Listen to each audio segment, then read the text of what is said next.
Thank you, Llywydd. I'm going to give members an update on a range of issues related to our coronavirus response from across the health and social care system. We continue to maintain supply of personal protective equipment to our frontline health and social care workers. We're working on a Wales and UK basis to secure more robust supply arrangements going forward. As you've heard earlier from the First Minister, as of last week, we had issued more than 16.2 million items of PPE to the NHS and local authorities for distribution in social care from our pandemic NHS stores. That pandemic stock is part of the 48.3 million items of PPE we have issued in Wales since the 9th of March. Supplies have been distributed to hospitals, general practice, the Welsh Ambulance Service, pharmacies, and all local authorities for onwards transmission into social care. And I do want to recognise the significant work that has been undertaken to establish new structures to deliver PPE from our national supplies to our vital services, including our independent sector providers in social care. I'd like to extend my genuine thanks to all involved, our health and local authority partners, social care providers, and local resilience forum coordinators. In any operation of this scale, there will be times where things don't work exactly as we would like. And I'm acutely conscious of the stress and anxiety felt by our frontline staff. They want to know that they are sure that vital equipment will be available when they need it. And trade unions have been key in identifying those issues in real time at workplace level for employers to respond to quickly to shortages that enable us to improve and refine the process and what that means to allow our staff to do their work in caring for the public. The worldwide demand for PPE is creating an insecure and unpredictable market. As we know, some countries have taken the decision to stop the export of PPE supplies, and other supply routes have experienced significant delays.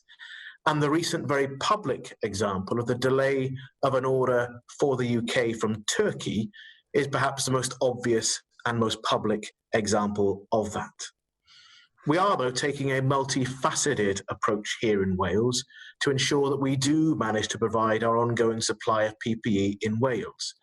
And that includes working with other home nations across the UK to pool and share our procurement efforts to bring in vital new stocks, our usual Welsh arrangements, the procurement of additional PPE supplies using the National Procurement Service, and our work with Welsh businesses to produce more PPE here in Wales.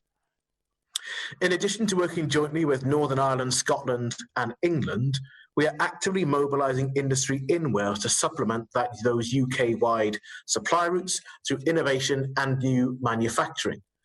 As you know, the First Minister recently called on Welsh businesses and manufacturers to help produce a Welsh supply of PPE to support our frontline health and social care staff. The Life Sciences Hub Wales is working with Welsh industry to develop, refine and deliver those ideas. And our approach intends to maximise all of the opportunities that are available to us, to recognise the scale of demand and the very challenging global market that we are operating and competing within. We have, though, had a tremendous response from Welsh companies so far. In North Wales, we have Brodwaith in Anglesey, who are making 2,000 scrubs a month. We also have WorkSafe Workwear in Rhun, who are producing over 2,000 scrubs a month.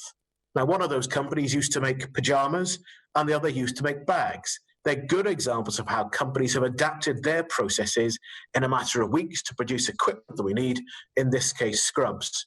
We also have high-profile examples of the Royal Mint and the Rototherm Group, who are making face visors and shields that are being worn by healthcare staff. And the gin distillery in the Welsh Wind is making WHO-approved hand sanitizer. And I really have been struck by the level of innovation and support that has come from all parts of Wales. The demand for PPE will continue to be well above normal for the foreseeable future. The actions that we're taking in Wales are all directed at ensuring the supply of PPE to our staff who need it to continue to work and to care for the public safely. Now, it is of course important that the guidelines on PPE are followed properly and that PPE of course is used in accordance with that guidance by the staff who need it. On testing, I know there have been comments in the First Minister's statement and questions. On the 15th of April, I commissioned a rapid review that focused on the key elements of our plan for testing critical workers.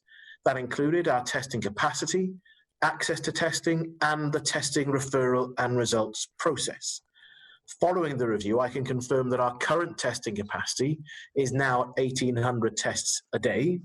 I've made £50 million of Welsh Government funding available to bring in further equipment, chemical reagents and other activity to increase our testing capacity. We do now have mass drive-in testing centres in operation in Cardiff and Newport, and new testing infrastructure is planned for North and South Wales to be in place shortly within the next fortnight, as I understand it today, to boost the existing testing arrangements already in place. We're piloting a web-based booking platform this week, and I've removed the ceiling on referrals per local authority, and I've also published a new critical worker policy that extends the number of groups that can now be tested. We're now testing all symptomatic care home residents and all care home residents who are returning from hospital. All symptomatic care home workers themselves can now also be referred for testing. I remain confident following discussions with our Chief Scientific Advisor on Health that our plan sets out the right approach to ensure we're delivering the right testing when and where it is needed, both in the short and the longer term. So I'm confident at this point in time that we're testing the right people. Now, on a different subject, I do understand that it's important that we recognise and then try to understand why across the UK we've seen a disproportionate number of people from Black, Asian and minority ethnic community backgrounds who have become critically ill as a result of COVID-19. Yesterday, I confirmed that we in Wales will be contributing to the review that is being led by Public Health England to explore the role of pre-existing medical conditions. Welsh Government officials will mobilise efforts to establish whether there are any identifiable factors that could help to inform decisions on whether we need to give different public advice regarding comorbidities, isolation, shielding and personal protective equipment in relation to people from Black, Asian and minority ethnic community backgrounds. We'll be working with representatives of our Black, Asian and minority ethnic communities here in Wales to help shape that work going forward. Now, on children's social care and safeguarding, I know there are major concerns not just for the Welsh Government but for other key stakeholders. We understand that services are under pressure, and at the same time, we know that the emergency is placing a great strain on all those involved in the lives of vulnerable children. To support local authority social services departments and partners in addressing those challenges, I'm pleased to confirm that the Welsh Government has now published operational guidance for children's social services. That's been developed through close working with stakeholders, and it sets out measures that should be put in place to minimise the impact of the pandemic, to help local authorities and their partners to continue to provide effective support for vulnerable, at-risk and care-experienced children whilst maintaining their statutory duties. Safeguarding remains everyone's responsibility. I'm concerned about the reduction in referrals and reports of a concern for adults and children at risk of harm, abuse or neglect during the coronavirus outbreak. So I want to remind everyone that social services departments are operating as normal and they're able to respond to concerns that people have. So if you feel that anyone, whether an adult or a child, may be at risk of abuse, harm or neglect, you can report that by dialing 101 or contacting the local authority social services department. Help is available through the Live Fear Free helpline for anyone who has concerns regarding anyone who may be experiencing domestic abuse or sexual violence. And finally, I ask the public not to be complacent. We've significantly increased NHS capacity and taken extraordinary steps to change the way that we live our lives. That has undoubtedly stopped a much wider and more aggressive spread of coronavirus here in Wales. The action that we are all taking is saving lives. There is, however, much more for us all to do for some time to come. Angela Burns. Good afternoon, Minister, and thank you very much indeed for your statement. I would like to start, though, by thanking not just all our health services and our community services, but everybody who's helping Wales to try to contain and deal with this dreadful situation we're in. I'd also like to express my condolences to all the people who have lost those that they have loved so much over these last few awful weeks. I'd also like to put on record that I am grateful for our discussions on a regular basis, and I have found them very helpful in both understanding what's going on and in being able to scrutinise the government.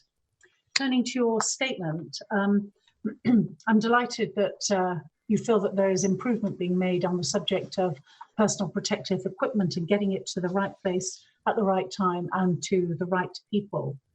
Can you please confirm, though, how much extra the Welsh Government is procuring outside of the four-nation buying strategy? I'm completely of the same opinion that we should be in the four-nation buying strategy. There's obviously going to be a PPE-wide shortage in the world for many, many months to come. It makes sense to have that consolidated buying power. But of course, there are many other strands that we can take advantage of. So are you in a position to actually tell us a little bit more about the procurement of additional PPE supplies using the National Procurement Service that you've identified within your statement? I do also want to thank and welcome the great news that so many Welsh companies have turned their hand to helping us all in this very difficult time. Now, I'd like to turn to the testing part of your statement, Minister. I am concerned, deeply concerned, about the decision to drop the targets for testing. As the First Minister said in his contribution a little bit earlier on his statement, we're in this for the long haul. And I think that this is such an important area, and I think you can tell it's an important area because it's been raised today by so many other people. I think it is vital that if we are to emerge from lockdown with the chances of a second or third spike being really suppressed, we need to have a very strong testing regime. I note your rapid review. I have a copy of it here. I've read it. To be frank, it doesn't say an awful lot more than we all knew and have known for these past few weeks. It's just taken time to produce it. I am disappointed that we're only up to 1,800 tests a day, down from the promised 9,000 when we first started all this. I do welcome the web-based booking platform, but I want to reiterate my call for there to be an identifiable lead who can deliver on a Wales testing programme, not just today, but in the months to come. Someone and a team with logistics and delivery success and experience, because we just not only need point of care testing and regional testing centres, but we need those rapid results in West Wales, North Wales. I'm still being told that those tests are coming back too late. We're going to be looking at home kits. We're going to need contact tracers. We're going to need to build software. We're going to have to look at the modelling that we're going to need to do in order to get us out of lockdown. And that needs a dedicated team. A couple of days ago, you said testing was your #1 priority. The next day, you said that PPE was your #1 priority. I absolutely recognise that you're being torn in all sorts of directions with competing priorities. I urge you, Minister, to consider giving this to a team that can really focus on it and deliver it, because it's going to be such a vital strategy for us to move forward. I just want to deal with two other areas which I found regrettable were not in your statement. The first is around the fact that some 3 weeks ago, health trusts in England were given the reassurance that they could have their current debts written off to ensure they could fully focus on fighting COVID-19. But here, there's no similar pledge. And I noticed the responses in yesterday's press conference when you were very keen to sort of say, well, we don't really know what kind of money we're getting. We're not quite sure. I mean, I can be clear. We've got £2 billion coming this year as a COVID fund. On top of that, we've got another £1.4 billion of consequentials. And I noted your written answer to my question. You said that you don't charge interest on the debt. Yes, absolutely. And you cite Cardiff and Vale as an example of a health board that's come out of debt. But let's be very clear, that board was under targeted intervention from Welsh Government for 2.5 years, and it achieved that in pre-COVID times. We're in a different place now. We have health boards that between them owe £100 million of Welsh Government debt, and they still are also working on an assumption that all the work that they're doing now, Welsh Government will pick up the costs on. Will you please lay out very clearly the financial support that you intend to offer to these health boards? My final set of questions actually is around the data that we're currently collecting. Data, of course, is always one of those things where you can interpret it in a great many ways, and different countries are measuring data in very different ways. But I am concerned that the recent data sets that have come out show such enormous disparities, Health Minister, between health boards in terms of numbers of people who have died in hospital, numbers of people who've died in care homes, in hospices, or even in their own homes. And I think that without us really understanding that data, we cannot start to build up a significant picture of how the COVID-19 process is working, the kinds of people, when, where, why, how. Vital questions to understand anything, to really get to grips with what's happened and what we need to do in future. So will you please review how we're collecting our data and how we're using it? So one quick example, we're saying that in an Iorwerth, only about 10 people, 12 people were died of COVID in care homes compared to the neighbouring health board, where the number is almost 3 times higher. Now, it could be that they got it in a care home, they were taken to hospital, and that is sadly where they died. But that is very important data to understand, because then we know that the outbreak was actually in the care home and we can take those kind of measures. So will you please review that? I obviously have a number of questions, but I can see that the cleric will want to get other people rightfully in, so I'm going to stop there. Once again, I would like to say thank you very much for the information you do share on a regular basis. Minister.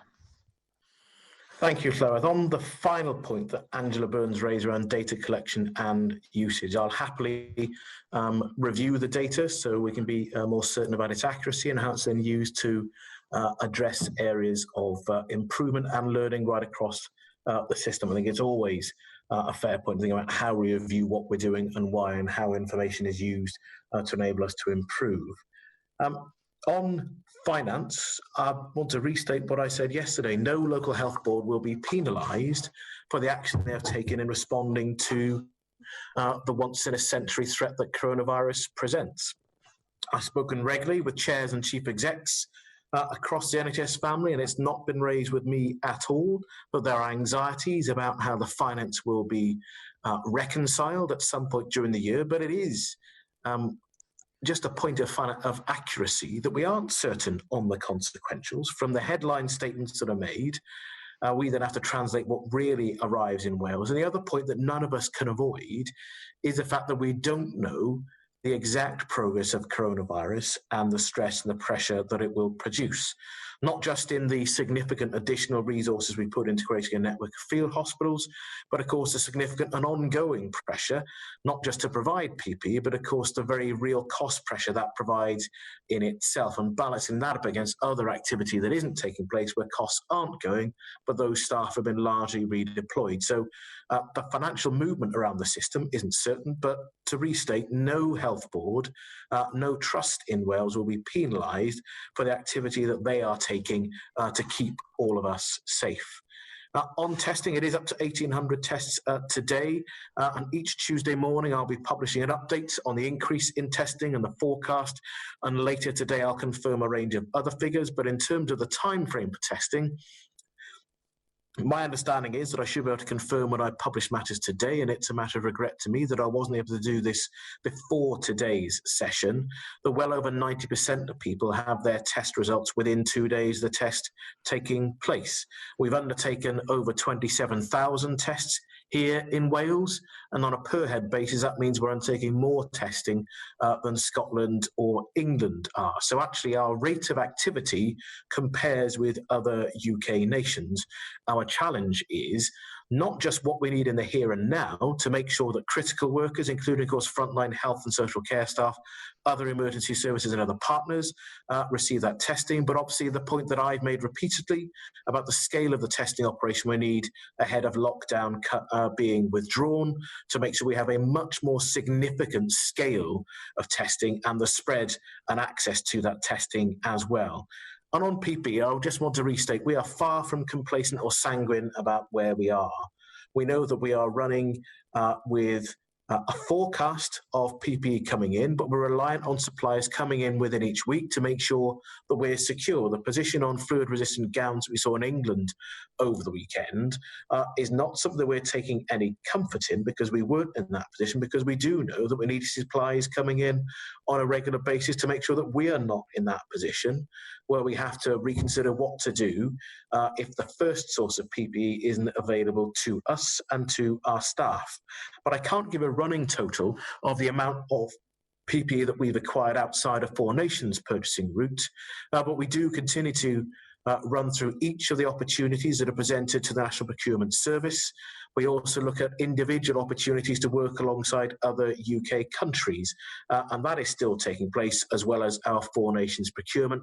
And what we've agreed to do is to be open with each other across the four governments about how much we've got of each item, because the mutual aid that the First Minister referred to, that we provided to Northern Ireland, we may be looking for that mutual aid to be provided in the future, whether it's from England, Scotland or Northern Ireland. So the openness we need is really important to make this work, because the market that we're in is so competitive and so uncertain that an individual nation approach is not going to serve our staff or the public well. But I'll happily keep you updated in our regular conversations about where we are and the questions that I know you're asking in correspondence as well, and I'm happy to do so.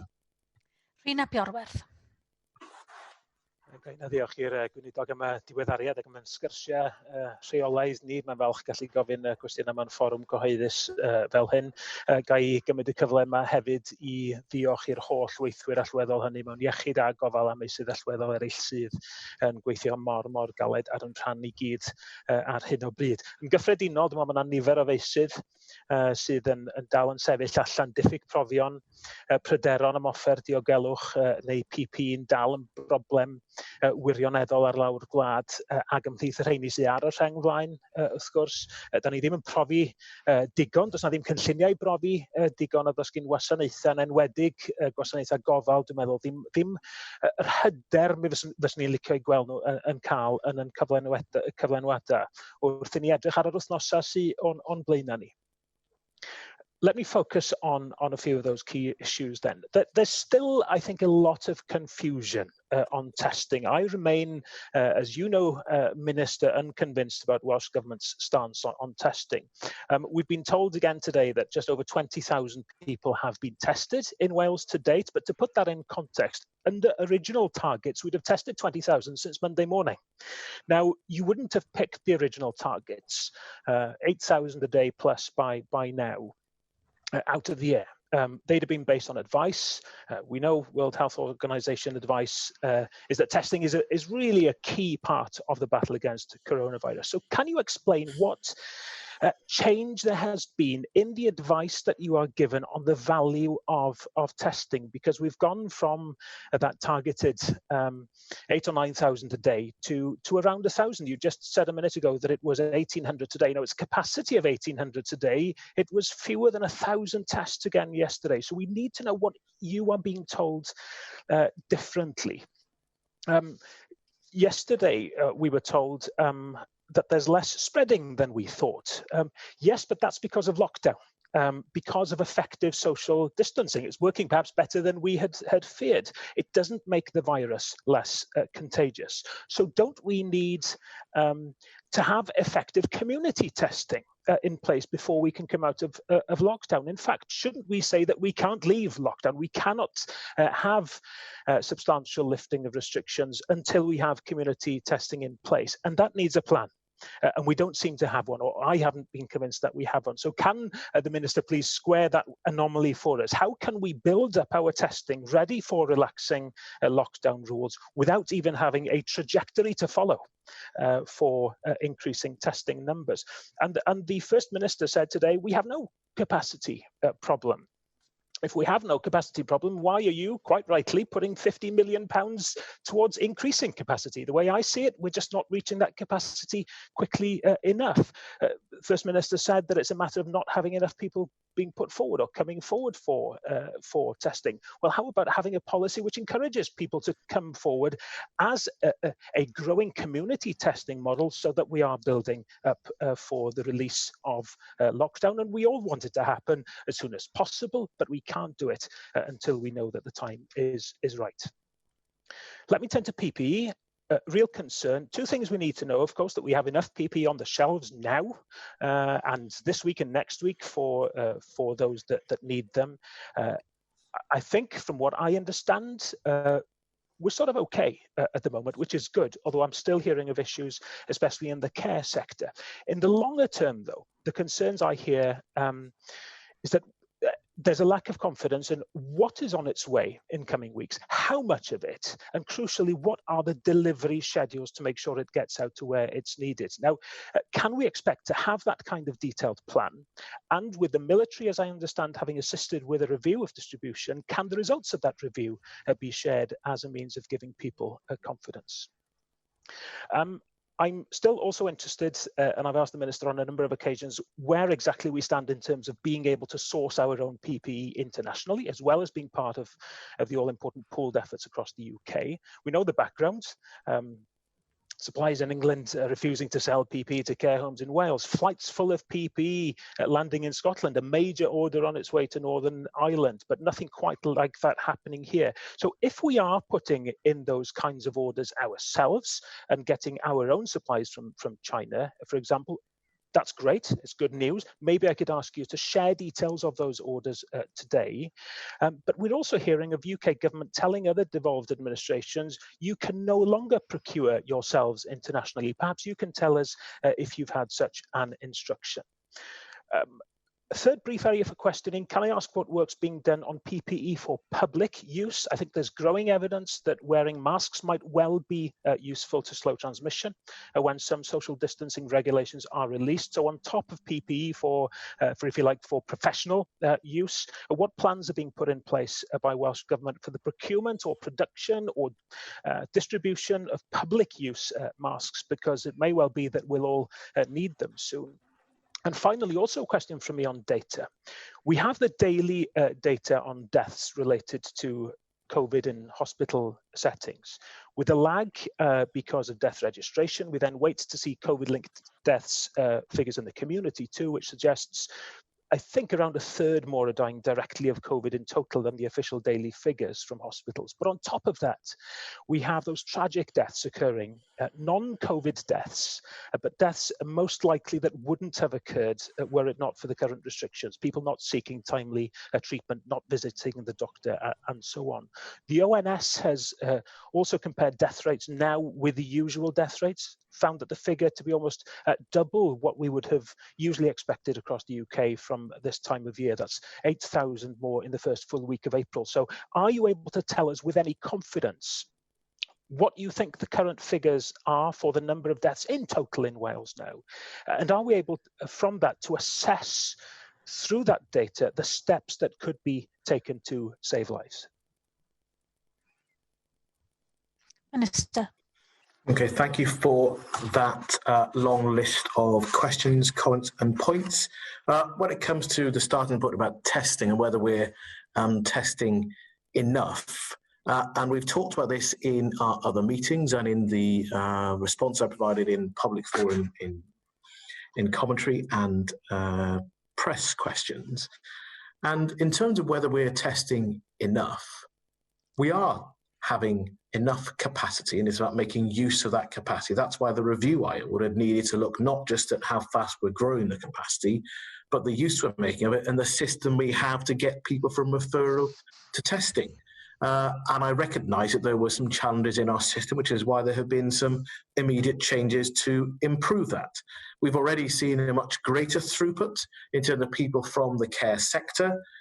We've heard from local government already. They're putting through much greater numbers of their staff and people in the independent sector.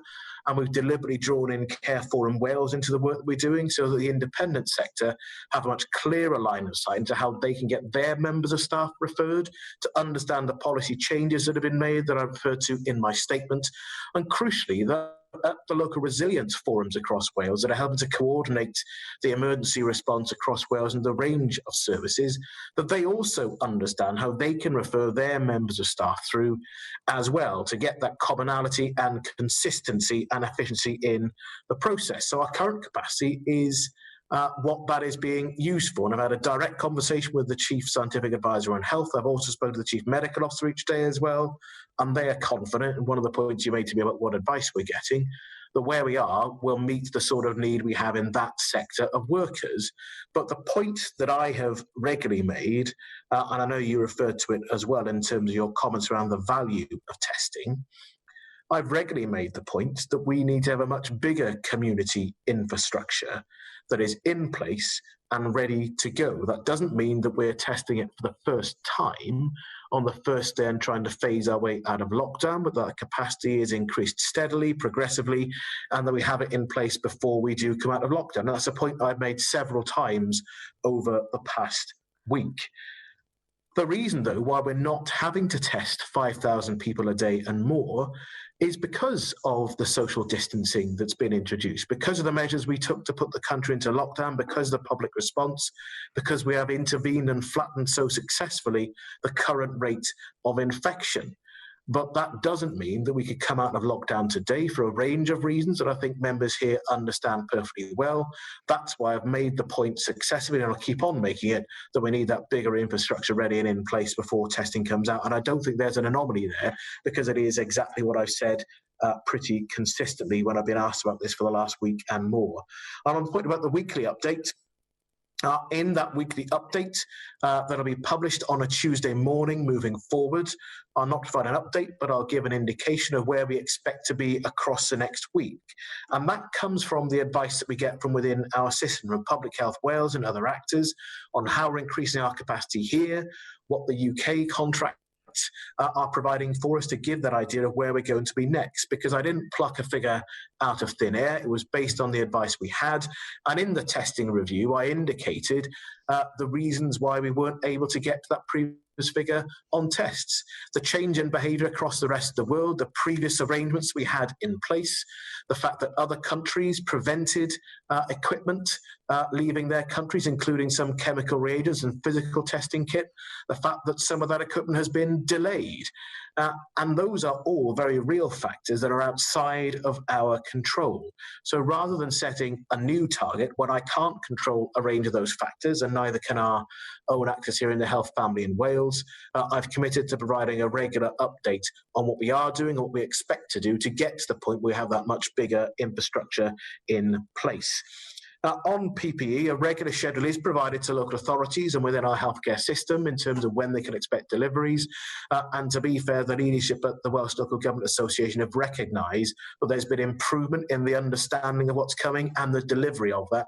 And as I said, over 40% of our pandemic National Health Service stock has been provided to local authorities for use in the care sector, including by those individual businesses as well, who would normally source their own PPE, but are now having that provided free of charge by us through the National Health Service, whereas actually in some parts of England they're still paying for that stock despite its provision coming through the healthcare system.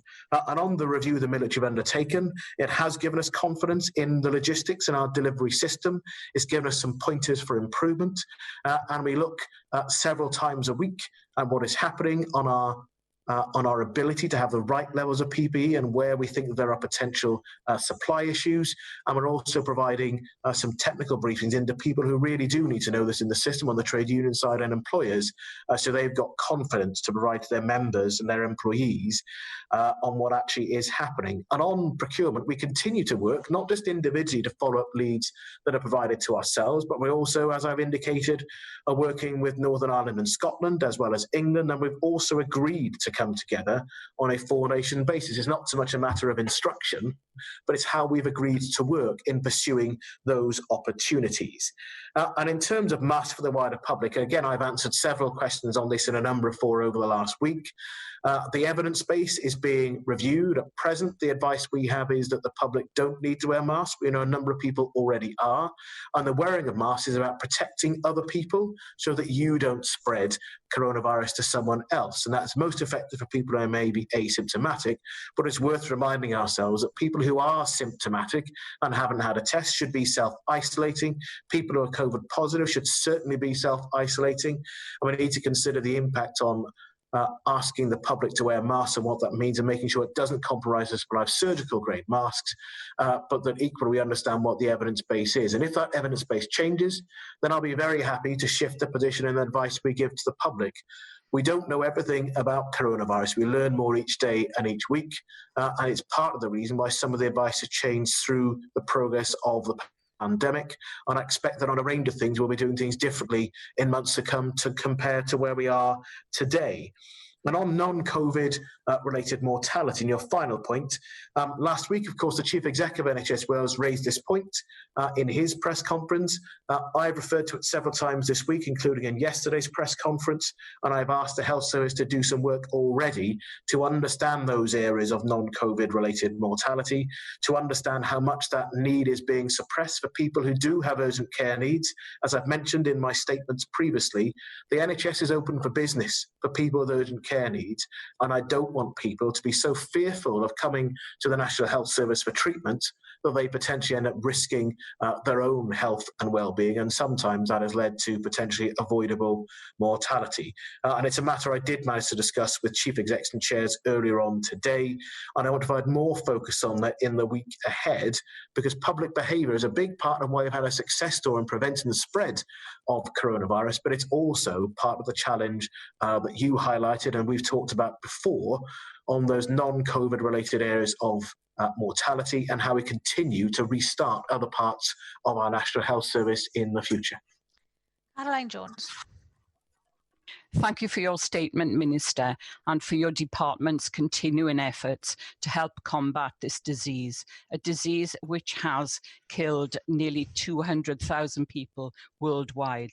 And every one of those numbers is someone's loved one, every one of those is someone's loved one. And my heart goes out to all those who have suffered loss at the hands of this invisible killer. And without the efforts of our NHS and social care heroes and volunteers, many, many more of us would be suffering from that loss. Minister, in addition to our full-time social care staff, carers, both paid and unpaid, have a vital role to play during this crisis. Unfortunately, this vital role is not always recognised. And one constituent who's been in touch with me has informed me that they're often forced to walk 6 miles home after caring for someone because public transport is reserved for key workers. And despite showing documents saying that she is a carer and a key worker, she has not been allowed very often on this transport. Minister, do you accept that carers are key workers, and will you work with the Minister for Transport to ensure that our carers are rightly recognised as vital key workers? Because without their efforts, our health and care system would be overwhelmed. Minister, the UK government has also launched the Care Badge to enable the efforts of those working in social care to be recognised and rewarded. So does the Welsh Government have similar plans? I'm pleased to see that our care homes are getting supplies of PPE, although shortages still exist throughout the system. I accept that this is a worldwide issue. However, more needs to be done to ramp up domestic production and make it easier to ship in supplies. And I have been contacted by freight companies concerned about the level of bureaucracy involved in shipping in PPE equipment. And while I accept the checks have to be in place to ensure the efficacy of PPE, surely we can do more to streamline the processes during these times of crisis. Minister, we also have to ensure that it is as simple as possible for companies and organisations to manufacture PPE. And I have been I have had contact with a wedding dress manufacturer locally who has wishes to make gowns and masks for the NHS. So, Minister, what steps are you taking to make it easier for such companies to get involved? And will you consider what steps you can take to streamline the process, such as providing templates, etc., and particularly for the face masks? And there is strong evidence to suggest that when the lockdown is eventually lifted, the public, on occasions such as using public transport, will still be wearing face masks to help limit the spread of coronavirus. But we can't do that unless there are sufficient supplies of face masks to go around. So, Minister, do you have plans in place to increase these supplies? And finally, Minister, we have to plan, obviously, for the eventual relaxing of current lockdown measures. And I'm grateful that the Welsh Government is recruiting people to help with contact tracing and have adopted the symptom tracker app. However, not everyone has a smartphone. So what plans do you have to improve symptom tracking for those without access to a smartphone? And thank you once again, Minister, for your continued efforts. Thank you for that series of questions. We've actually worked alongside developers on the smartphone app, and it's giving us a large amount of data in Wales to understand wider community activity and behaviour. But none of those systems are perfect, and there are people who miss out. But equally, not just on symptoms, but on the data we're able to track about traffic movements and people movements as well, to show the adherence to wider social distancing. So we've got a range of surveillance efforts, not just on symptoms, on people reporting them, but also, of course, the numbers of people that contact our healthcare system if their symptoms give them enough cause for concern they feel unwell. So there's a range of different areas to understand the challenges we face across the country and how we then address symptoms, particularly given the settings. That's why there's been so much concern about the care home sector. On face masks, I think it's again really important to reiterate that we don't want the public trying to require face masks that are medical grade to be used within our health or social care sector.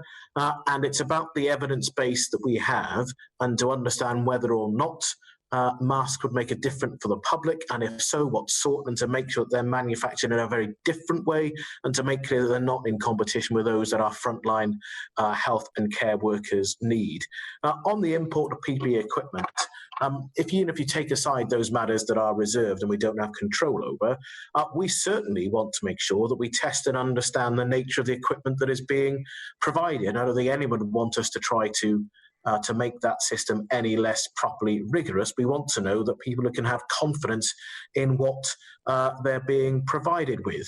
And I know the Economy Minister, who used some of his local links with the import of face masks that came in through a company in North Wales. We had to test that before having the assurance we could use it within our wider system. And that's got to be the right thing to do. But every one of the leads we have is followed up. And it's important to make that clear. And one of the frustrations that I have is that for all of the well-meaning desire to help, some of those, of course, don't end up coming off for reasons that I'm sure we could all understand. But my bigger frustration is the fact that within all of the well-meaning and the positive things that do get taken forward, we still have to spend time working through what are fraudulent inquiries that are utterly mischievous, and that is a real sense of frustration. So many people in the world are behaving in an extraordinary manner to help their fellow citizen, but there are sadly some people who are looking to take advantage, and that is burning up lots of our precious time, energy and effort. When it comes to recognition for carers, the Economy Minister is going to be making a statement shortly, but we do need to think about the practical capacity of our transport network to take on additional need going into that. And it's a difficult balance, and we regularly consider the role of carers, including unpaid carers and what they do. And many of us are, in fact, unpaid carers ourselves. We think about friends and family that we care for, and I'm certainly doing even more for my mother, as I'm sure many other people are with their parents and grandparents too. And that's really important to keep society going and to make sure that people who are living more restricted lives are able to do so well and to do so safely. On the card issue that the UK government produced, that's actually, my understanding, was a card for social care workers. What we've done in Wales is we've already provided a card, an electronic one, and there's a physical version going out, but that is so that our social care workers can be recognised as critical workers, and that will help them with both assistance to practical restrictions in shops where it's reserved for NHS and other critical workers, and to help them get practical assistance. And we're also looking at rather more practical measures about how we recognise the significant efforts of our social care system, and a group of staff who we all recognise are relatively lowly paid, and we're reconsidering quite rightly the value they provide to our whole country. Vikki Howells. Diolch, Llafur, and thank you, Minister, for your statement today. I'd like, first of all, to ask you to give us an update on the number of doctors and nurses who were previously retired and and perhaps also any student nurses, and how they're able to plug those gaps. My second question is around the announcement about GP online and video consultations. Can you confirm that they are available across all of Wales now, and are there any plans to extend those to secondary care? Yes, I'm happy to confirm that when it comes to staff returning to the health service, there's over 10,000 staff who are now returned to the register that the NMC hold, and about 5% of those are staff from Wales. And that's a really good news story, because that's slightly more than our population share, and it does show a real willingness from recently retired staff to want to return. And the NMC, as the regulator who hold the records, are writing out to people who have been retired from further back to see if they want to return. And it's crucial we use those people in a way that is aligned with their skills, but also to recognise that some of them may need to be deployed away from frontline person-to-person care as well. So you make use of their skills without looking to compromise their own safety. And it's the same picture with returning medics as well. There are a number of people who are retired who now have their own comorbidities, where we need to make sure that we use them in a way that is entirely appropriate. I'll be able to give figures over the coming weeks on the number of undergraduates who have taken up the offer to come back to work and to be paid on Agenda for Change conditions to support the network that we have. And the need to scale that up is not what we thought it would be even a month ago, because of the fact that we haven't had the more significant upswing in coronavirus infections that we were planning and having to prepare for. So that's a good news story. We haven't needed to have all of those people working within our system, but it will matter as we move into not just restarting parts of our National Health Service, but we'll need to make use of that field hospital network. It will also matter about our ability to care for people who have urgent care needs. And if we do see a further upswing in coronavirus, we'll need to be able to call on those people fairly rapidly. And I'm very grateful for the level of flexibility and commitment that all of those people have shown. And when it comes to the use of video conferencing, I'm very pleased we've managed to roll this out across the country. There was a pilot in the Ynar and Bevan health board area, so this was trialled in Gwent first, and it's shown to be successful. And we've managed to roll that out much more rapidly than we would normally have done to a nationwide rollout. It's part of my frustration in normal times that we aren't able to move more rapidly across the system. the real willingness of staff to make things happen and to remove barriers has been one of the really positive aspects of our response. That is available freely and comprehensively in primary care and general practice. And we are looking to roll that out further in secondary care as well, because some areas of that service already have a range of using digital technology and video conferencing. I want to see that being a much more consistent part of the way we run our service. It's a point of necessity for the position that we're in, but of course is a point of real advantage and opportunity for the future as we get used to different ways of working and make better use of everyone's time, both patients who need care and our staff who provide it. I've now called members from each of the political groups. I will need more succinct questions and answers from now on to try and call as many of you as possible. We're already out of time for this statement. Janet Finch-Saunders. Llafur. And again, I would like to thank the Minister Vaughan for your statement and to acknowledge the considerable effort that you are trying to make to respond quickly to the ever-evolving COVID-19 crisis. Now, yesterday you announced that Wales only had a few days of PPE stock available, and you'll recall that I wrote to you on the 3rd of April submitting a written assembly question asking you to take urgent steps to ensure that adult and children's hospices have access to adequate personal protective equipment. Now, whilst I'm still yet to receive a response, I do welcome the announcement that you've made of a 3-month package of additional support worth up to £6.3 million for hospices in Wales. But can you clarify what steps you've also taken along those lines to ensure that now that the funding's in place, that they can actually access the PPE they require?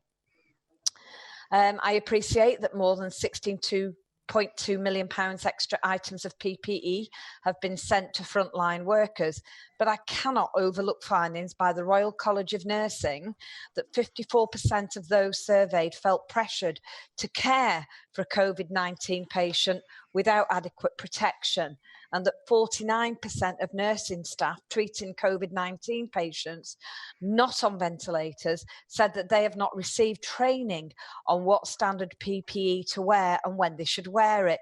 And I've also had that concern raised with me in the social care sector. I'm aware that the Welsh Government has been liaising with military planners regarding the demand for PPE, and we hope this will assist in effective distribution. But will you clarify what steps are being taken to ensure that there's a fair distribution of PPE across the front line of health and social care in Wales? You will be aware, Minister, that some companies have written to you, and notwithstanding what you've said about people fraudulently writing to you, but people are offering up supplies, and they've had to approach me because they say not only they haven't even received a response from you, so a simple no maybe, but leaving people in limbo when they read news reports that there's this panic on for PPE, and when they're bothering to write to you and the Finance Minister to not receive a response isn't good enough. Now, sadly, as of yesterday, it was estimated that 100 health and social care workers have died from COVID-19 in the UK. So again, I would reiterate, I think it was Leanne Wood who asked about the families of the deceased here in Wales, whether grants will be available for those who have lost their lives to global effort in terms of funeral and things. More worryingly, and this is really the thrust of all my questions, I've received a lot of concerns from the social care sector here about the non-testing of people leaving hospital and social care homes having, been asked to take these people in.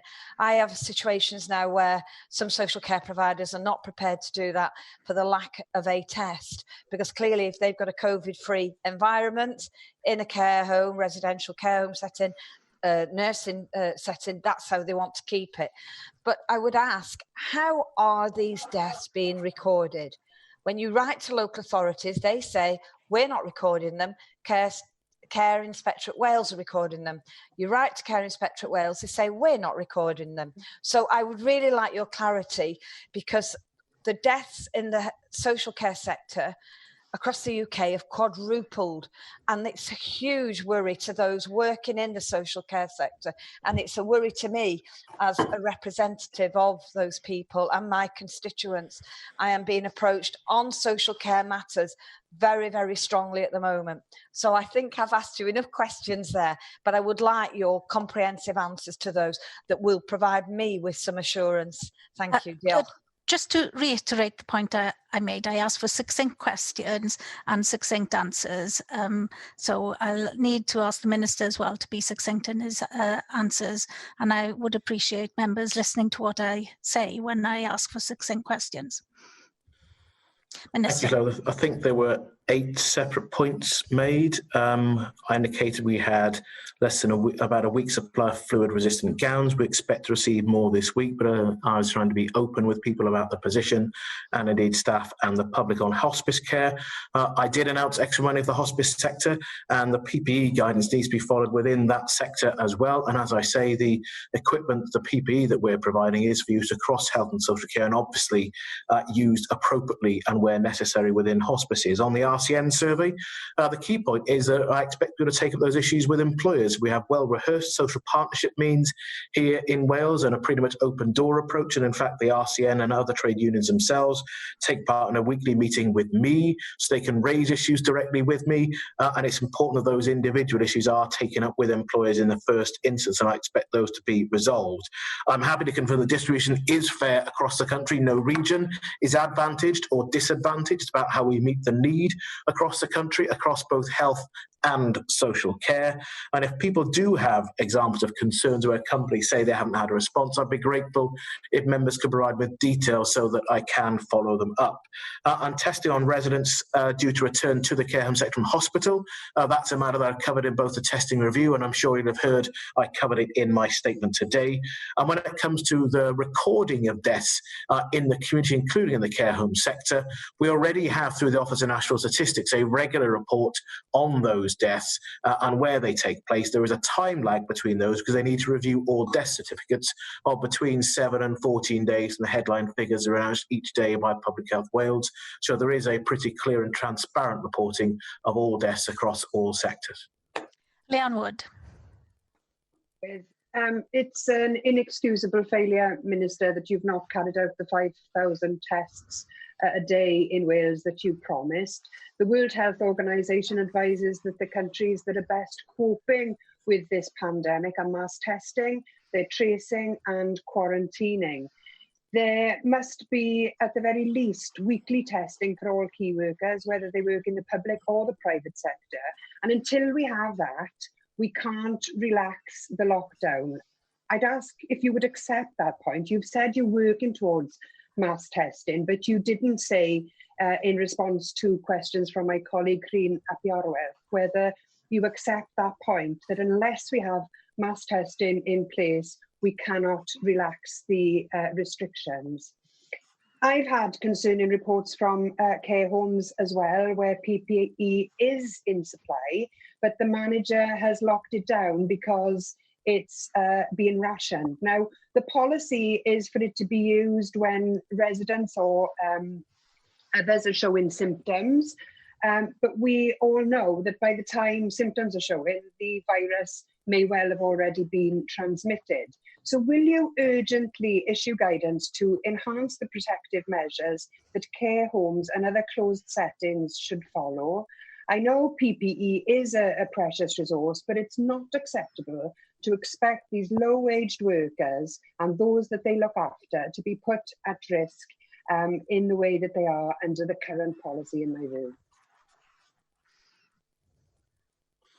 Okay, on the starting point, I just don't accept the premise that there's an inexcusable failure not to deliver a larger amount of testing. I've explained on several occasions the reasons why we weren't able to do it, the factors that were outside our control, what that means, and the direct advice we've had from our Chief Medical Officer and our Chief Scientific Advisor on Health on how we make the best use of our testing resources and the fact that we have enough testing capacity to address our frontline workers. I've also been crystal clear, not just today, but on several occasions in the past, about the fact that large-scale testing is a prerequisite to move out of lockdown. I didn't need to be asked a question about that. I've proactively made that clear in a number of public statements. I don't accept the premise that we need weekly testing for critical workers. We're not doing testing for the sake of it. We need testing in a way that makes sense and is in accordance with the plan that we've had signed off. And actually, it's not a dissimilar approach. The approach has been taken by all four governments across the UK on how we want to deploy our resources and the rationale that underpins it. And on PPE, I want to restate we're following the guidance. We had a review of the guidance right across the UK.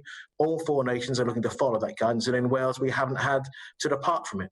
And that is the point about making sure that we don't set a run on PPE use because we're responding to large-scale fears that people have. We provide confidence the guidance is appropriate and is being followed, and that underscores why providing adequate amounts of PPE really is the #1 priority for myself and the government at this point in time. David Rees. Diolch, Llywydd, and I'll always be succinct, as you know. 3 areas. PPE, I would only want to highlight PPE because, again, I do get concerns from care home providers and also domiciliary care providers regarding PPE.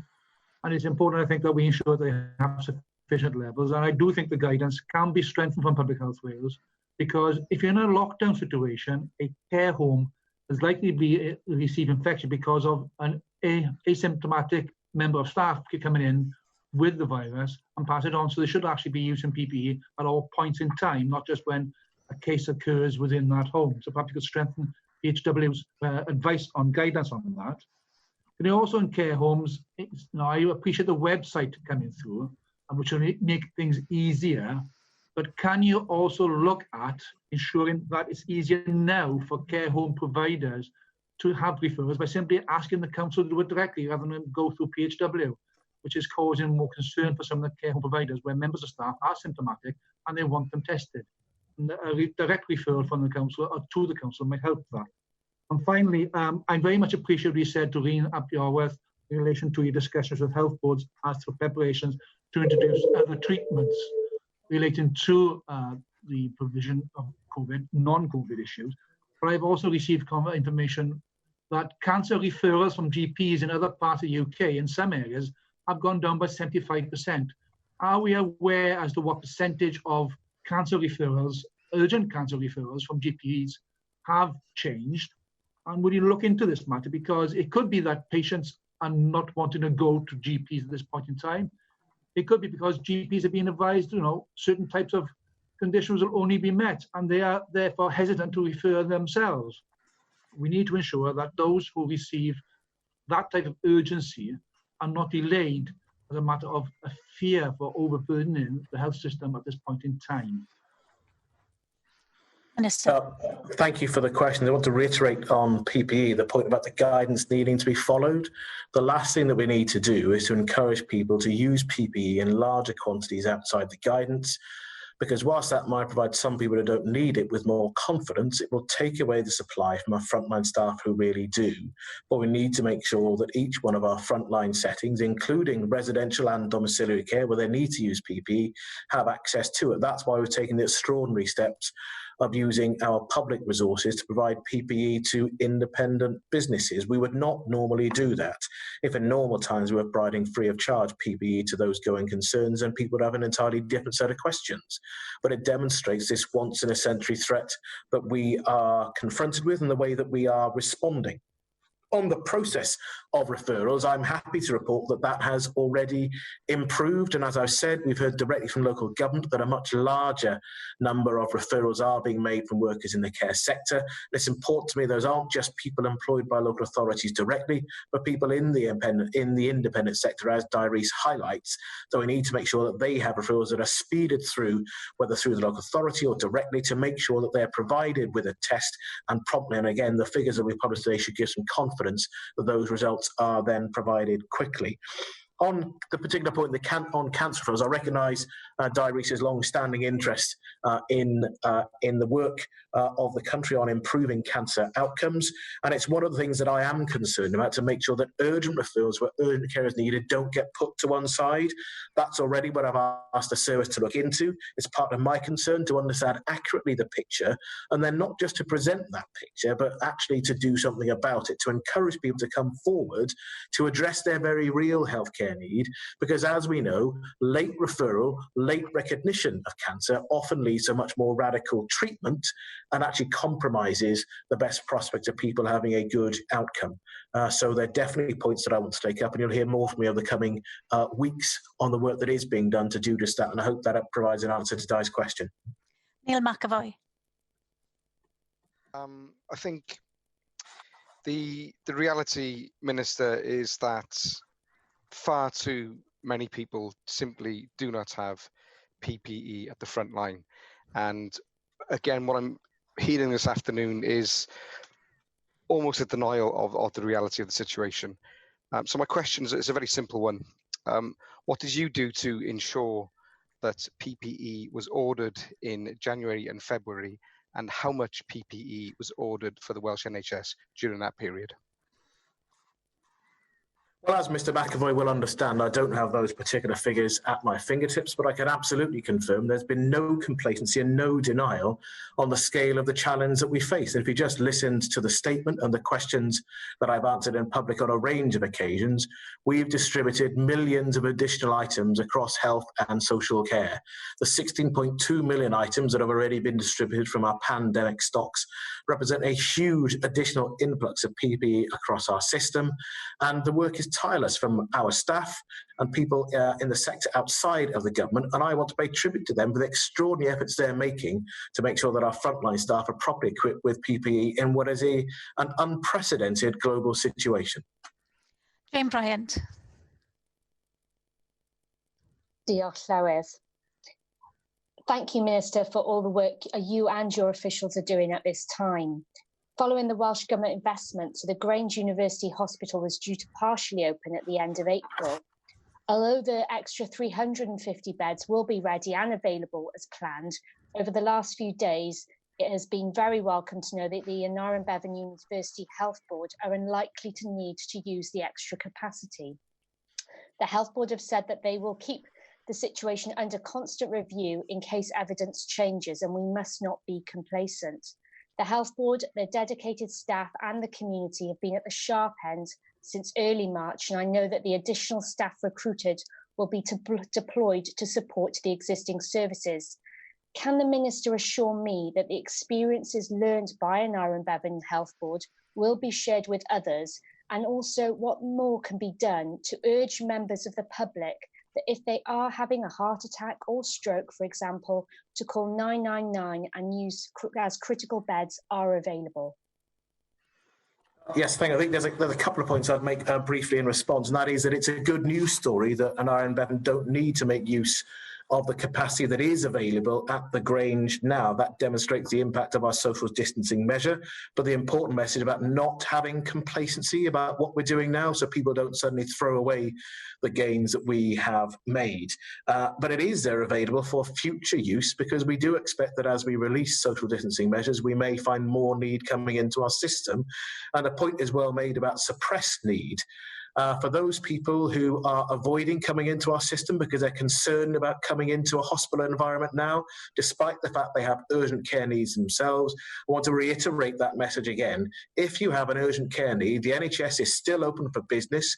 We want you to come forward with your urgent care needs, and in some cases it really can be the difference between saving someone's life or not. And it's important to make the point about learning from what's being done, and I think absolutely across the system we're looking to learn from the expansion and the way that an Bevan have coped. I think it's the wrong time now to have a fully fledged public inquiry. That would be a massive unnecessary distraction. We need to learn as we move, learn as we do, and of course there'll be a time when there needs to be a much fuller backward look about what's been done and why, and I'm sure that this Parliament wants to play its part in deciding how to do that. Finally, Jenny Rathbone. First, I'd just like to say that this was made by a couple of asylum seekers. For me, it's obviously not suitable for healthcare workers, but it's beautifully made, and it's the sort of thing that we get, for example, our design technology students making. So perhaps you could pass that idea on to the education ministers. A couple of questions. One is around PPE. I mean, there's clearly a global bidding war going on, and care homes are simply too small and far too busy to be engaging in that. So it really is the role of government, both local and national, to ensure that we have the PPE we need. I think we shouldn't be shooting the messenger when Sir Martin Evans says that it is astonishing that an advanced industrial country like ourselves isn't able to source PPE for within our own country. And I don't mean that we need to be producing all items of PPE in Wales. I mean, across the UK, we should be able to be self-sufficient in PPE. And as this coronavirus pandemic is going to go on for many months, we really do need to ratchet up our ability to produce it for ourselves. Otherwise, there's absolutely no hope for developing countries.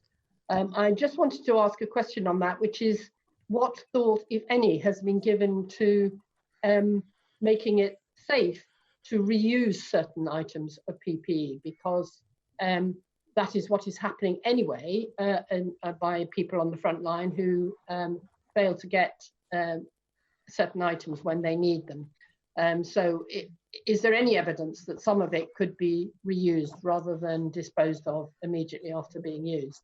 My second question is around testing, because you say that you're confident that all the right people have been tested. Well, some of my constituents who are care workers have had huge difficulty getting tested simply because they don't have a car. You cannot turn up to Cardiff City Stadium or these other drive-in facilities if you don't have a car, and putting them in a taxi doesn't meet the social distancing guidelines for someone with suspected COVID-19. But by not providing this testing, we are delaying the return to work of the individual who may not have COVID, and we are submitting their families to having to be self-isolated. And so, as well as home testing, and I'd like a bit more information on the timescale for home testing, I wonder if you could tell us what possibility there is for mobile testing by the testers going to the care homes and the prison and other places where we know that people need to be tested in order to be able to make the work of care homes more manageable. Thank you for that final set of questions. On PPE, I just want to reiterate that we're taking an approach to pursue our leads and working constructively with other nations in the UK, because it's the responsible thing to do. And in normal times, we'd be engaging in politics as normal. I think it's time to put all of that decisively to one side to get the right equipment for our staff. And this isn't about shooting the messenger when it comes to what Martin Evans said. It's not the view of Cardiff University that his judgment is one that applies to the work and the nature of our partnership with that university. It is a reality, though, of the fact that the global supply chains, which we have become used to having and delivering for us, have been interrupted significantly in a way that was not predictable even a short distance into the past. That's why so many Welsh manufacturers have responded to the call to change the way that they deliver goods to actually manufacture PPE and goods that we know that we need. And of course, in terms of looking back and learning lessons, we need to look forward to understand what local supply chains we have to provide greater resilience for the supply of PPE across our health and social care system. That is a point that is well understood within and outside the government. On terms of the reuse of PPE, it is possible that some PPE can be used, for example, in dentistry. There's a regular partner making use of some of the eye protectors that they wear. But that isn't a politically led choice or process. That's actually going to come on the basis of the evidence and what's safe. Because if I decide and try to say now we should be reusing certain forms of PPE, that is not going to have the level of confidence that staff will understand we want, or indeed the public. But those are definite professionally led conversations that are taking place about if there is a potential for more reuse of PPE. And on testing, we don't just have drive-in testing facilities, as you know. So, for example, we do think we're getting closer to home testing. You'll have heard some of the publicity this week about home testing kits to being developed here in Wales, and that's certainly part of our plan to want to be able to exploit those, to have point-of-care testing, so we don't have to wait a long period of time to get from referral to test to result. But also community testing services that already exist across Wales do include people going to other people's either places of work or indeed their homes. That's already taking place in the here and now. That's part of the infrastructure we already have, and we're looking to try to expand that again into the future.